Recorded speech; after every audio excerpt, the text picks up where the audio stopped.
another field goal. It is still actually just 2 scores. Here's over the top, wide open for the touchdown to Watson, who's having the career night.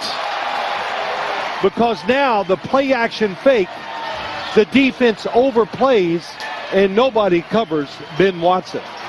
Yeah, Ben Watson, and he was there. He had a great night in that game, and here he is, Benjamin Watson, tight end, New Orleans Saints, and author of a very important new book. And you're going to really love this. You don't have to like sports at all to appreciate this book. It's called Under Our Skin, Getting Real About Race and Getting Free from the Fears and Frustrations that Divide Us. Benjamin, great to see you, sir. Thank you. Thanks for having coming me. up. My pleasure. Boy, I want to talk about so much. Bad week last week, good week there, bad week. That's week. Football, though, right? That's football. That's football. I wanted to come here off of a great win. We lose terribly in Washington, but I am happy to be here spending time with you talking about the book. My son did pick up the Redskins quarterback for that game on his fantasy. Serious? Yes. Was that insider trading or something? I don't know. He must have known something. He must have had a dream. I don't know. He had a career day. I want to talk about football issues, but the book. Let's talk about the book.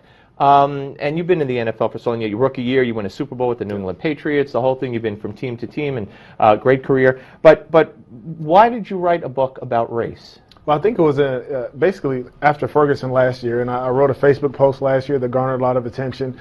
And over the last year, 12 months, I've had the opportunity to do some speaking about the topic, among other things. And over that course, I was introduced to the idea of writing a book. I said, no way, I'm not writing a book. But the requests kept kind of coming, and I started expounding on some of those emotions that I had after watching. And as you know, this topic doesn't seem to be going anywhere. This is a very important topic that we need to talk about. All right, so tell people where you are on Ferguson. We have Black Lives Matter now. A lot of people, and including me, which kind of came out of the Trayvon Martin. Yeah, but Ferguson was Black Lives Matter. I mean, hands up, don't shoot never happened. Yeah, exactly. Okay. Trayvon Martin, you know, the shooter was acquitted. Mm-hmm. And the cop was, the Justice Department found the cop did nothing wrong in Ferguson. Yeah. Yet now you have Black Lives Matter, who, by the way, now we're saying F you to Paris because they're taking away the news focus from them. Oh, yeah. They've been tweeting out, and they've been saying it. They've been saying, F you, Paris, why is the attention on them and not on us? We have terrorism at the University of Missouri. Yeah. I mean, so what's your take on what's going on? Well, my take on, I've actually written some things about Black Lives Matter, and what it points to is the fact that we still have an issue with race in this country.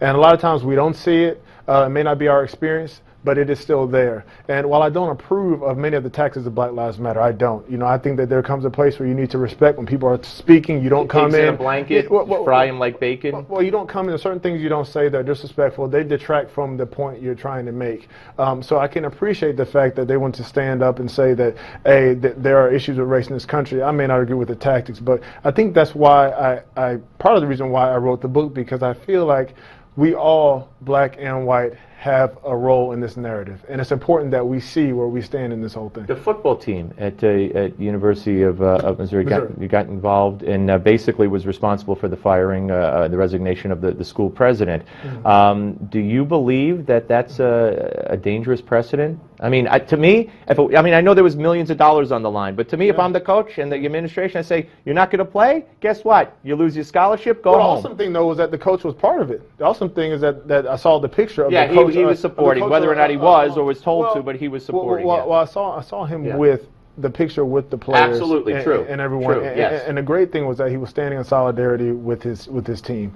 And so as athletes, sometimes you feel like, you know, you don't have a voice and things like that. But it's important to understand that you are American citizens, number one, and it's your job and also your right to stand for things that you think aren't right. Do you think there's real racial problems at Missouri that warrant the resignation of the president because of a swastika or feces that nobody's even seen? And someone got called the N-word, and a president of a university resigns? Allegedly got called the N-word. Yeah, well, I wasn't there at the University of Missouri, but the things that I've heard are disturbing. I don't know that it's his job to resign, but he obviously felt like that's what he needed to do. Prayer. Yeah. And you've been outspoken about this, and I agree with you. They fire a high school coach because he prays with his team before and after the games. Mm-hmm. Yet the NFL and everybody else this weekend says, let's moment of silence. Let's pray for the victims. And you're talking about if you're not going to allow all prayer, then how could you allow some prayer? Exactly. I just think it speaks to the hypocrisy that we're seeing.